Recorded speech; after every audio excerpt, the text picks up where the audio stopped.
Thank you for everyone being here to listen to this discussion. When I was asked about this, I thought, I've been in this game 30 years and I've been through this before, so what's going to be new?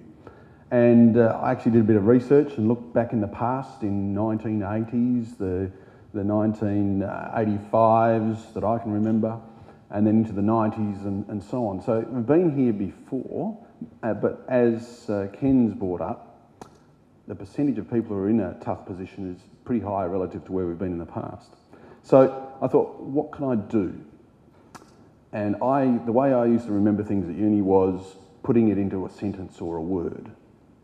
So I'm going to give you the 3 R's of agronomic decision making for 2011 and beyond.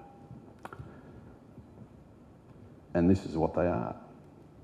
Firstly, we're going to be talking about, as Ken did, risk. And in this particular case, you've got to be very careful about the attitude of the person you're working with involved in the business. They can be extremely varied in their relative attitudes to risk and their expectations of their advisor talking to them or of themselves and their partners. Within a agribusiness, there's the sons, the daughters, the husbands, the wives. Even sometimes they don't understand where they're at. I've seen occasions where the wife who does the dollars and cents and the husband tends to be out in the paddock more. The wife is on blood pressure pills and so on. All right, so she's actually feeling the financial stress more than the husband is because he's out there doing it. All right, so as someone coming onto the property to advise, or a mate talking to a farmer next door who you think's in a little bit of stress, you need to appreciate the whole agribusiness, as Ken mentioned before. It's pretty difficult to actually, when you're coming in from outside, to actually look at objectively. The next one's return. Second R for return. The relative risk taken there must be a reasonable bang for your buck when you're putting some dollars out there. So as an advisor to a farmer, or a farmer talking to farmers, be aware of the return that you're going to get for the bang for your buck. And then putting things into reality. So many people have this thinking that my potential yield is 2 tonnes to the hectare in the medium to low rainfall areas. Okay? And yet their averages over the last 5 years have been 1.3 tonne per hectare. So let's be real about where we're at. And potential's potential, it's not real. So those 3 things need to be brought forward. Now, when you look at the actual risk side of things, be aware of those attitudes within the business itself, the risks, the returns, and also the reality. And now I'm going to go through and look at some tools that we can look at to bring these 3 things out. So when you are talking to a client or farmer to farmer, that you are actually taking into account these 3 R's when you're giving advice.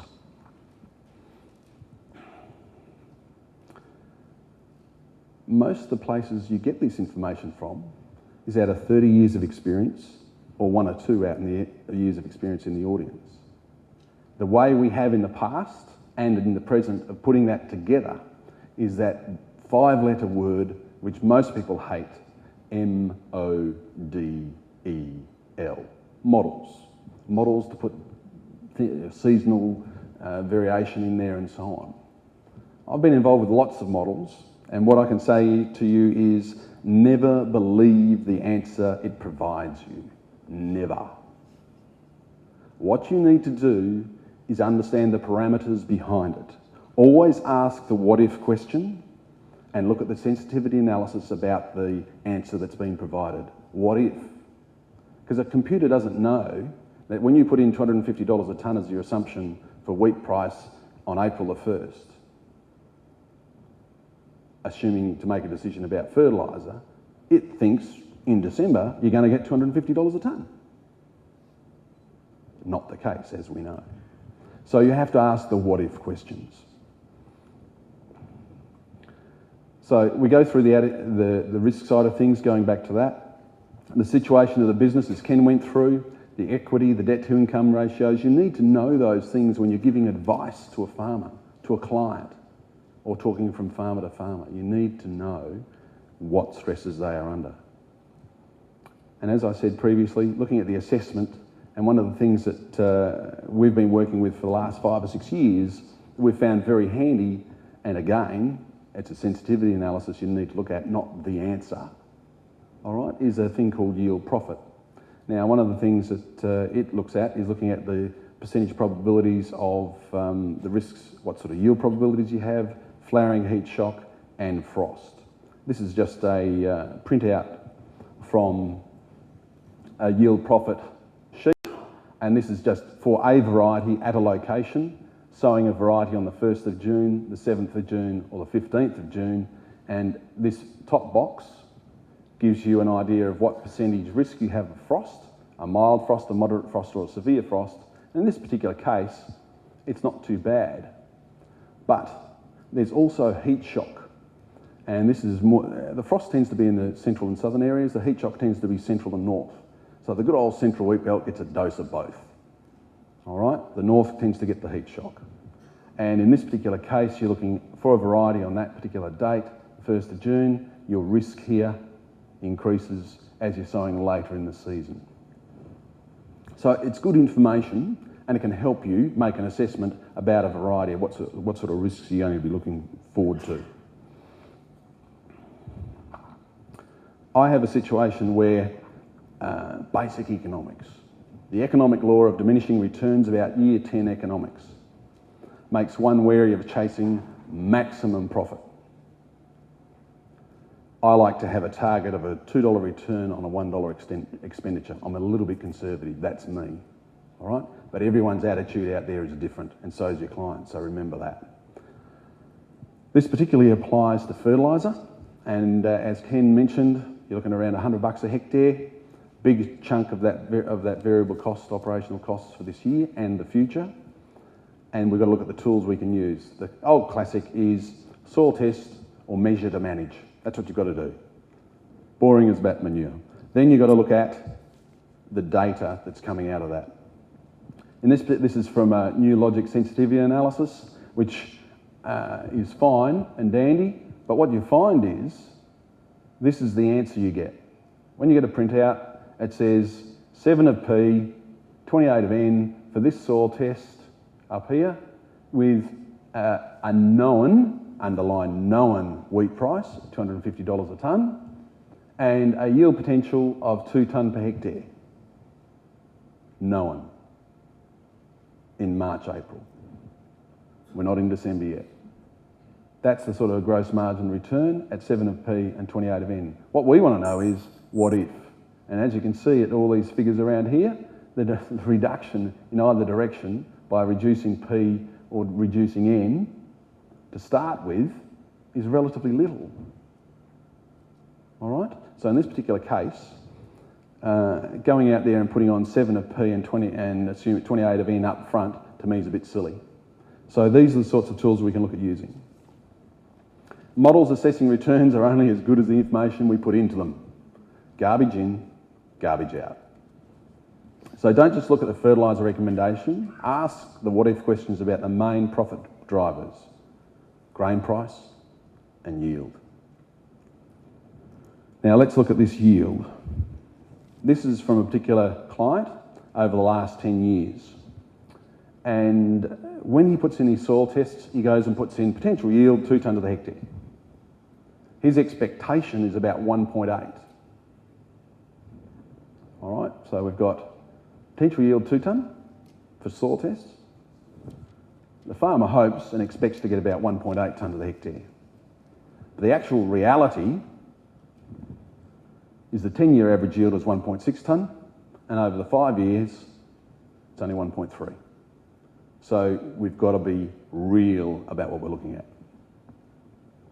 So let's look at a particular soil test. In this particular case, it's a low P response paddock, and this is the answer, all right, that we get. All right, so there's a gross margin return of $284, 1.88 tonne to the hectare, predicted yield. So we didn't actually get to the 2 tonnes because it was too expensive to do so, but we only needed 2 of P and none of N. But then you've got to ask yourself, we actually don't know this and we don't know that. So what happens? What if we have a great season? Well, the actual best gross margin, 2.81 tonne to the hectare, yields almost got to 3 tonnes, not quite, but we're only looking at 4 of P. But the big driver, and I think you've got to really think about this, is the P doesn't change too much in a lot of these low response P paddocks. The requirements going up to a 3 tonne yield is not great. The biggest player is this beast, nitrogen. All right, so be aware of that one, because you want to be flexible enough to take advantage when that 3 tonne potential yield does come along.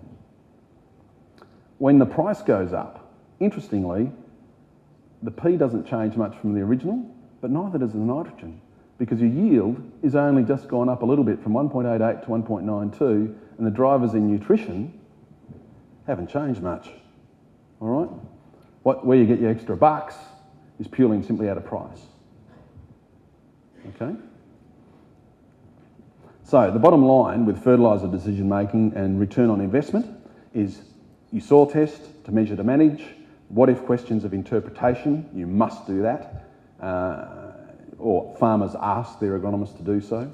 Low P responsive sites, you should be looking at being frugal with P, depending on where your dollars and cents are at, as Ken was talking about. Reallocate funds to be responsive with nitrogen if the season requires. That's the biggest return you're going to get. And the hassle is, when that nitrogen decision's made, it's nearly always near peak debt time. So you need to have a little bit of slack in the system, and the way to do that is to try and prune the P as much as you can. Now, about now in the future and lime. I love to lime. It's great stuff.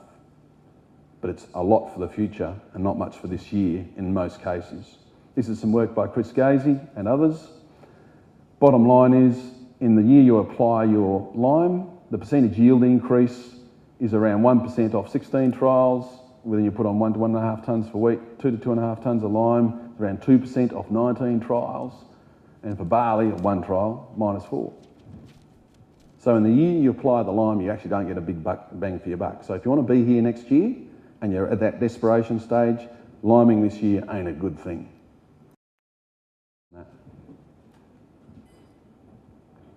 So when applying lime with initial application, be aware of misleading soil pHs and measure pHs below. For down the track, this is soil surface pH down here, basically pretty good, but the subsoils, got to be wary. So for those people who have a few dollars around, they should be starting to look at doing surface and subsurface pHs and aluminium toxicity and so on to see how they're going to go for lime down the track. So liming, especially pre-canola, if you have the dollars and cents in the bank, definite go. So they're the ones you've got to look out for. The reality. Accept and understand the plant available water capacity of the soil types around the farm and manage them accordingly. The sort of thing you've got to look at is, this is beautiful jam country, or duplex, and as we found out around Kojonup and places like that, when you get rain all the time through the season, this wets and dries, wets and dries, wets and dries, and it's all fine. But when you don't get those September rains, the roots don't get into this damn stuff down here, all right? And that's where we have the problem. So dig holes, find out what's happening downstairs, and you might be surprised what you find. Group paddocks into 3 types. Definitely will sow, will seed with a good start, but you must define today,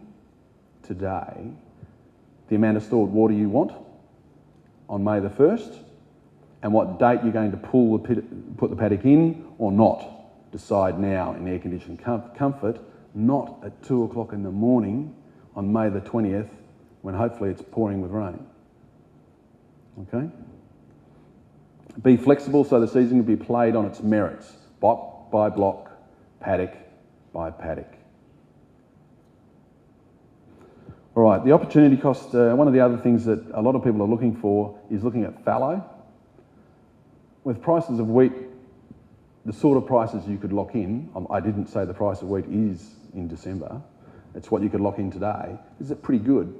And some places have had 100 millimetres of rain in some locations. So going fallowing this year on those sorts of paddocks that have got 100 millimetres of stored water and the price of wheat's $350 a tonne FIS, let's say, the opportunity cost of going fallowing this year, unless you have a bad weed problem, is pretty high.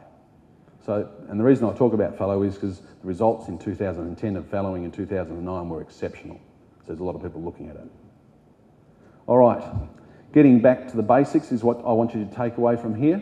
Those three marvellous words: analyse risk of individuals and the business, look for a reasonable return on investment, and be realistic with your yield expectations. Thank you very much. Jeff, you mentioned that if a consultant comes on the place, you need to know farmer's position. So how do you get that? Are you just guessing as to probably what the farmer's position would be? Or can we provide you with information? Or from farmer's position, consultant's been, he's made the recommendations, do we then make an assessment of what he's judged us as, and then we adjust our rates or whatever from there? The farmer always has got to own. What I've learnt in life is the farmer must own the decision no matter what the advisor says. They've got to sieve it and make their own decision and own it. But when I go onto a property, and I'd suggest everyone in this room who provides advice should ask and this is, I don't care if you're a reseller or agronomist, you should have the guts to ask and say to them, look, I cannot provide you with the best advice without knowing to some extent, that you may not want to give away your intimate details, but the simple things, as Ken just mentioned, they should know. Ken, on that, you could have a single page of Ken's little note saying equity level 70. Just remember 70%. Just remember 1.5 debt to income ratios of 1.5. Once you've rubbed that, she's pretty bloody tough. If you've got those two figures in your head, when a consultant comes or an advisor or an agronomist comes onto the property, they should be able to ask that question. Once you've answered that, if you're willing to provide the advice, then they should be able to provide the best advice they can. Without asking that, if the advisor, agronomist, does not ask that question, I'll say this, don't listen to them, because they don't know. They don't know. And that's been a problem in the past, definitely.